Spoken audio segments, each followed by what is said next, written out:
Hello guys, तो मैं हूं पिंकी पालीवाल और आज हम पढ़ने वाले हैं मैग्नेटिक इफेक्ट ऑफ करंट का टॉपिक। वैसे तो पर ये सेम टॉपिक आपके पास में जो हम क्या पढ़ते हैं, इलेक्ट्रोस्टेट टॉपिक पढ़ते हैं, यानी इलेक्ट्रोस्टेट जो हमारा चैप्टर है उसके अंदर दो डेरिवेशन ना एक जैसी सी आती है। जैसे आप एक टॉर्क की डेरिवेशन देखोगे और एक आती है आपके पास में वर्क डन की। दोनों फॉर्मूले ना कुछ एक जैसे से होते हैं, तो हम दोनों को ना कंपैरिजन करके पढ़ लेंगे ताकि हमारे दोनों टॉपिक क्लियर हो जाए। तो देखो, अगर हम बात करें, पहले मैं एक बात करूंगी डाइपोल मोमेंट की और फिर मैं बात करूंगी मैग्नेटिक डाइपोल मोमेंट की। इसको यहाँ पर डाइपोल और ऐड कर लो तो ये क्या हो जाएगा, मैग्नेटिक डाइपोल मोमेंट। ठीक है, पहले देखो जो डाइपोल मोमेंट क्या होता है। डाइपोल मोमेंट हम जब निकालते हैं जब आपके पास में दो अपोजिट चार्जेस किसी एक सर्टेन डिस्टेंस से क्या हो, सेपरेटेड हो। दो अपोजिट चार्जेस होंगे, इक्वल मैग्नीट्यूड के होंगे और क्या होंगे, किसी डिस्टेंस से सेपरेटेड। जैसे एक नेगेटिव चार्ज लिया, एक मैंने पॉजिटिव चार्ज लिया और दोनों के बीच में डिस्टेंस कितना था, 2a था। तो अब यहां से निकलता है आपका डाइपोल मोमेंट। और ये दो अपोजिट चार्जेस जब किसी डिस्टेंस से सेपरेटेड होते हैं तो ये क्या बनाते हैं, एक डाइपोल बनाते हैं। ठीक है, हमारे पास में अब डाइपोल की वजह से आता है डाइपोल मोमेंट और उस डाइपोल मोमेंट को हम P से रिप्रेजेंट करते हैं। ये P बराबर होता है 2a इंटू में Q, यानी दो चार्जेस के बीच में जो डिस्टेंस था आपके पास में और उनका किसी एक चार्ज का मैग्नीट्यूड। तो यहां से तो निकल जाता है डाइपोल मोमेंट। डाइपोल मोमेंट क्यों पढ़ाया अभी आगे पता चलेगा। आगे है magnetic dipole moment. Magnetic dipole moment में हम बात करते हैं कि हमने कोई मैग्नेट ले रखी है और उस मैग्नेट की वजह से यहाँ पर क्या प्रोड्यूस होगा, मैग्नेटिक डाइपोल मोमेंट। जैसे मैंने एक मैग्नेट ली, इस मैग्नेट का ये साउथ पोल था और ये नॉर्थ पोल था। अब मैग्नेट के जो पोल्स होते हैं उनकी क्या होती है, पोल स्ट्रेंथ होती है। मैग्नेट के जो आपके पास में अपोजिट पोल्स होते हैं इनकी क्या होती है, पोल स्ट्रेंथ होती है। और पोल स्ट्रेंथ को हम स्मॉल m से रिप्रेजेंट करते हैं। ठीक है, तो ये जो m है आपके पास में स्मॉल m, ये क्या है, असल में पोल स्ट्रेंथ है। ठीक है, हमारे पास में क्या है, ये पोल स्ट्रेंथ है हमारे पास में। जितनी ज्यादा स्ट्रॉन्ग मैग्नेट उतनी ज्यादा पोल स्ट्रेंथ होगी।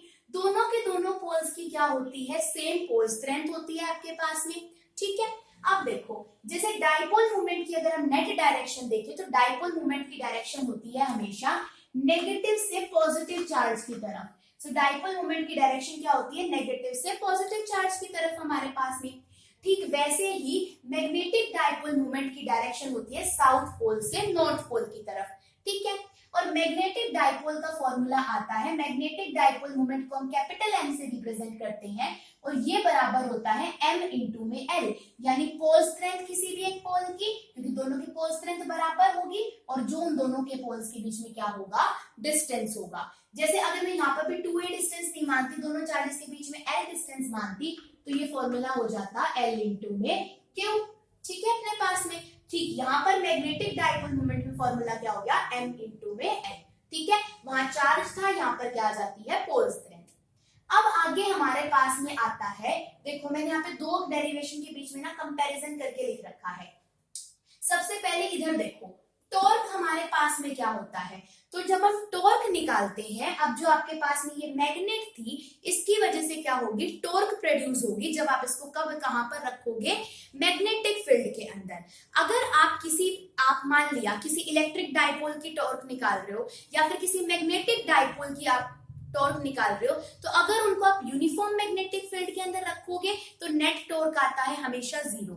लेकिन जब हम उन्हें नॉन यूनिफॉर्म मैग्नेटिक फील्ड के अंदर रखते हैं तो वहां पर आपके पास में क्या आती है, टॉर्क की वैल्यू आएगी। और वो टॉर्क की वैल्यू क्या होती है, जब हम मैग्नेटिक फील्ड के लिए निकालते हैं तो उसकी वैल्यू होती है, टॉर्क को हम टो से रिप्रेजेंट करते हैं, जैसे टी जैसा बना हुआ इसको टो बोलते हैं। Tau is equal to mb sin theta.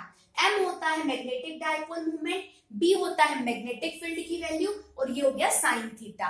यानी कि मैग्नेटिक मोमेंट और मैग्नेटिक फील्ड के बीच में जो आपके पास में एंगल बन रहा होगा वो वाला एंगल।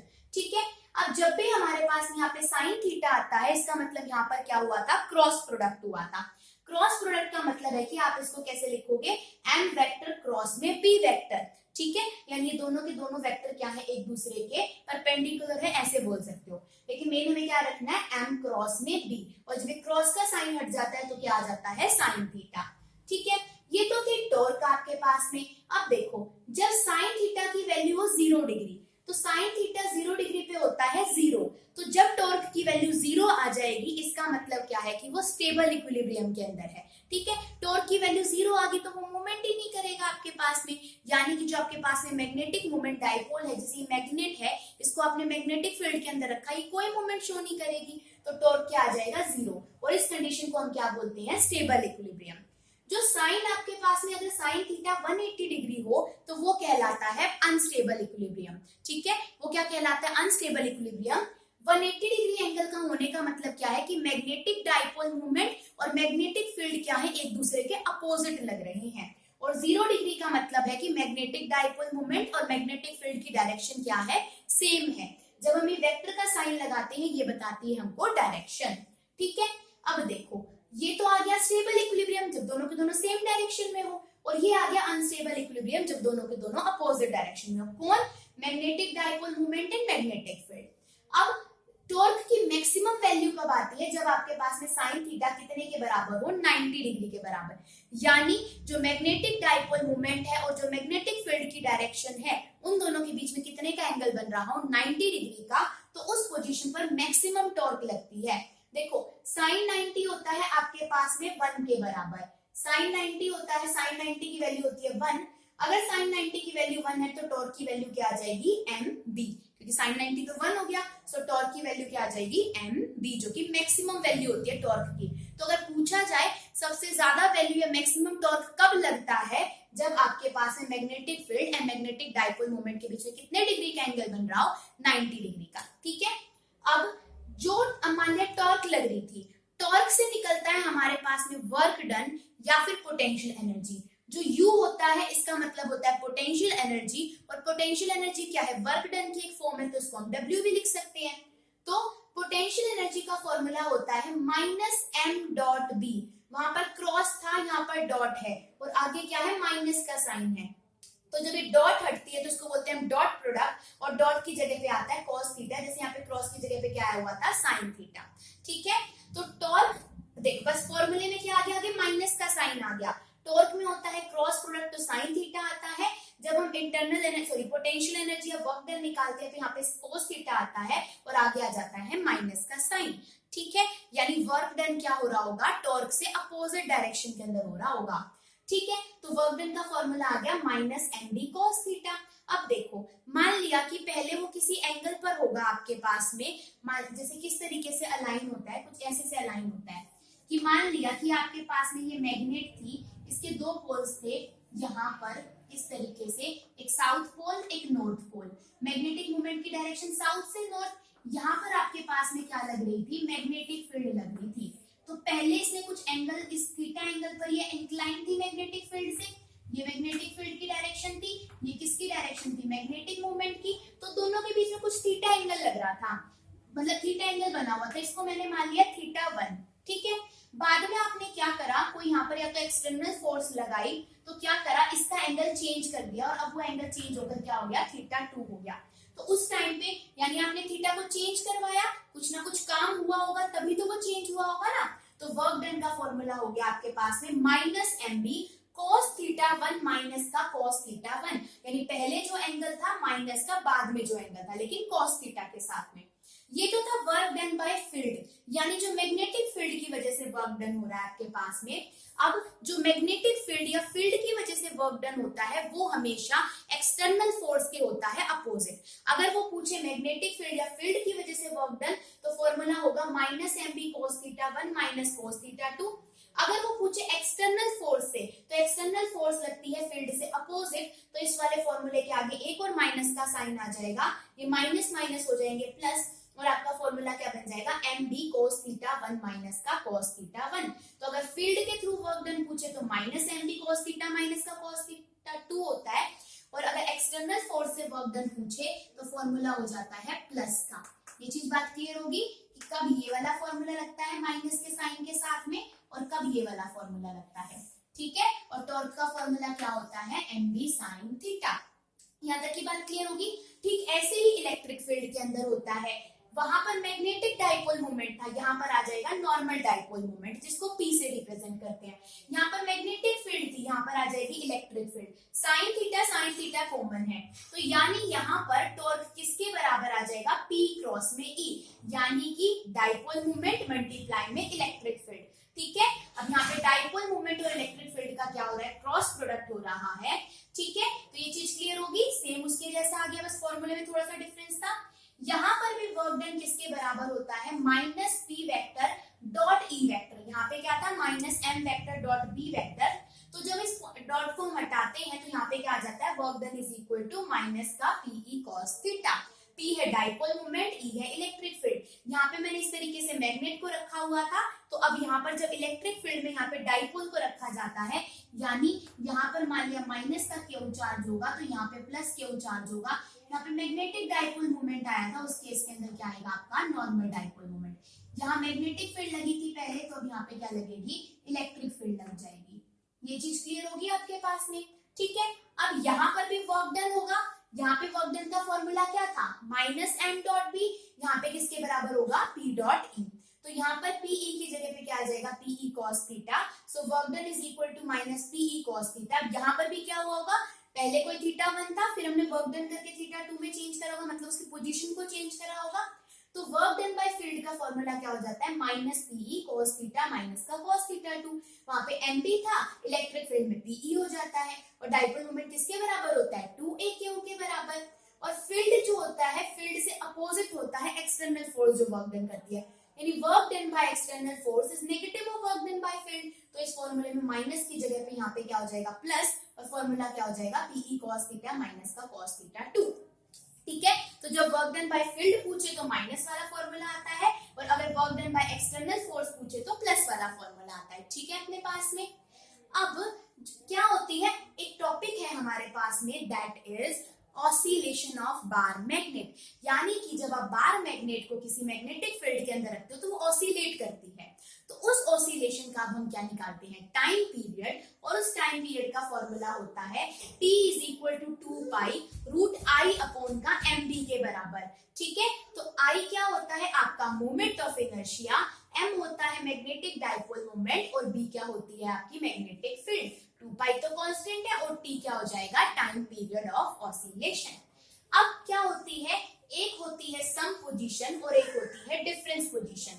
तो सम पोजीशन क्या होती है, जब देखो दो मैंने बार मैग्नेट ली, दोनों को एक ही जैसे रखा है, south pole north pole, south pole north pole, तो मैग्नेटिक मोमेंट की डायरेक्शन क्या आती है, साउथ से नॉर्थ की तरफ। तो यानी इसकी वजह से मैग्नेटिक मोमेंट आ गया m1 इस वाली डायरेक्शन में, और इसकी वजह से m2 आ जाएगा।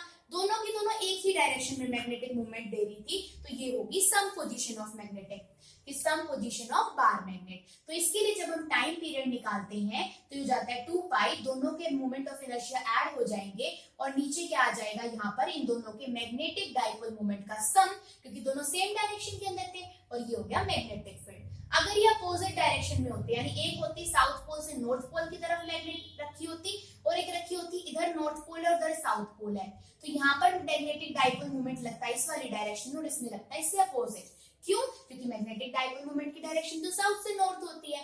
तो ये होती है आपकी डिफरेंस पोजीशन, और यहाँ पर मैग्नेटिक मोमेंट हो जाता माइनस, यानी फॉर्मूला क्या आ जाता, टी डी मानी difference position, 2 pi is equal to moment of inertia हमेशा ऐड ही होता है, क्योंकि मोमेंट ऑफ इनर्शिया की कोई डायरेक्शन नहीं होती, तो वो नॉर्मली ऐड ही होगा दोनों फॉर्मूला के अंदर।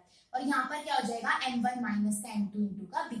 जब हम इन दोनों को डिवाइड कर देते हैं, so time period of difference position divide by में time period of some position किसके बराबर आ जाता है, रूट m1 प्लस में m2 अपॉन m1 माइनस का m2, क्योंकि उल्टे थे ना टाइम पीरियड मैग्नेटिक मोमेंट के, तो यहाँ पर भी क्या आगे, इनवर्स में आगे, और ये अपना क्या बन गया, फॉर्मूला बन गया आपके पास में। ठीक है, तो इस वाले फॉर्मूले से भी कई बार क्वेश्चंस पूछे जाते हैं। अब 2-3 क्वेश्चन छोटे छोटे और बनते हैं, जो क्या है अपने पास में, देखो मैग्नेटिक डाइपोल मोमेंट से बनते हैं आपके पास में क्वेश्चन। देखो मैंने मैग्नेटिक डाइपोल मोमेंट से एक चीज बताई थी, जिसको मैंने बोला था पोल स्ट्रेंथ आपके पास में। ठीक है, तो मान लिया ये आपके पास में कोई बार मैग्नेट है, ये इसका साउथ पोल है और ये इसका क्या है, नॉर्थ पोल है। मैग्नेटिक मोमेंट की डायरेक्शन होती है साउथ से नॉर्थ की तरफ, और हर एक मैग्नेट के पोल की क्या होती है, pole strength, m pole strength होती है अपने पास में। तो ये बोलता है कि जो आपके पास में पोल स्ट्रेंथ होती है, ये किसके ऊपर डिपेंड करती है, तो पोल स्ट्रेंथ डिपेंड करती है एरिया ऑफ क्रॉस सेक्शन, यानी बार मैग्नेट का एरिया ऑफ क्रॉस सेक्शन कितना है आपका, और नेचर ऑफ मटेरियल के ऊपर। तो डिपेंड करेगी एरिया ऑफ क्रॉस सेक्शन के ऊपर, और दूसरा डिपेंड करती है नेचर ऑफ मटेरियल के ऊपर। यानी इसको लेंथ ऑफ बार मैग्नेट से कोई लेना देना नहीं होता, तो लेंथ के ऊपर डिपेंड नहीं करेगी। तो मान लिया अगर आपको एक केस कुछ ऐसा दे दिया जाए कि ये बार मैग्नेट थी आपके पास में, इसकी पोल स्ट्रेंथ m थी, इस वाले पोल की भी पोल स्ट्रेंथ m थी, ये साउथ पोल था, ये नॉर्थ पोल था। आपने इस मैग्नेट को बीच में से क्या कर दिया, डिवाइड कर दिया। ठीक है, इसे दो पार्ट के अंदर क्या कर दिया, डिवाइड कर दिया। तो अगर इस पूरे की आपके पास में क्या थी, लेंथ थी सपोज l, तो अब कितनी लेंथ होगी, l/2 और l/2। ठीक है हमारे पास में। तो देखो क्या अब जो आधी आधी आपके पास में जो बार मैग्नेट होगी है, इसकी पोल स्ट्रेंथ के ऊपर क्या फर्क पड़ेगा, तो पोल स्ट्रेंथ के ऊपर कोई फर्क नहीं पड़ेगा, क्योंकि लेंथ के आधे होने से पोल स्ट्रेंथ पर कोई फर्क नहीं पड़ता। ठीक है, यहाँ तक की बात, क्या नहीं पड़ता, कोई भी फर्क नहीं पड़ेगा। लेकिन अगर वो आपको क्वेश्चन में ऐसा दे दे कि ये कोई आपके पास में कोई बार मैग्नेट थी और इसका क्या कर दिया आपने, यहाँ पे इसको से बीच में से कट कर दिया। बीच में से कट करते ही दोनों ही पोल्स का एरिया हो गया आधा आधा, यानी अगर पहले इस पूरी बार मैग्नेट का एरिया a था, तो अब कितना हो गया होगा, ऊपर वाले का a/2 और नीचे वाले का भी a/2, एरिया आधा हो गया। तो आपकी पोल स्ट्रेंथ भी क्या हो जाएगी, यहाँ पर हाफ हो जाएगी आपकी। ठीक है, यहाँ तक की बात, पोल स्ट्रेंथ भी क्या हो जाएगी आपकी, हाफ हो जाएगी। लेकिन लेंथ को हाफ हाफ करने से पोल स्ट्रेंथ के ऊपर कोई भी फर्क नहीं पड़ता। ठीक है, यहाँ तक की बात। एक क्वेश्चन और देख लेते हैं हमसे जो पूछा जाता है, ये चीज समझ में आ गई। हाँ, एक और मैग्नेटिक डाइपोल मोमेंट निकाला था। मैग्नेटिक डाइपोल मोमेंट का फॉर्मूला था आपके पास में m इंटू में l के बराबर था हमारे पास में। ठीक है, यहाँ तक की बात, m इंटू में l के बराबर था आपके पास में। ठीक है, अच्छा, लेकिन पोल स्ट्रेंथ के ऊपर लेंथ की वजह से कोई फर्क नहीं पड़ता। ठीक है, मैग्नेटिक मोमेंट के ऊपर फर्क पड़ता है लेंथ की वजह से, लेकिन पोल स्ट्रेंथ के ऊपर नहीं पड़ता। यानी इस स्मॉल वाले m के ऊपर लेंथ की वजह से कोई फर्क नहीं पड़ेगा, ये एरिया के ऊपर और नेचर ऑफ मटेरियल के ऊपर डिपेंड करेगी, लेकिन मैग्नेटिक डाइपोल मोमेंट के ऊपर फर्क पड़ता है। ठीक है, जैसे ये दोनों चीजें क्लियर होगी।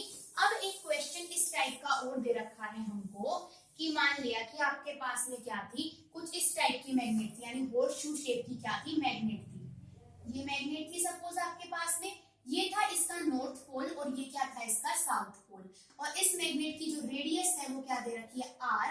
ठीक है, हमारे पास में रेडियस क्या दे रखी है, इसकी r दे रखी है आपको।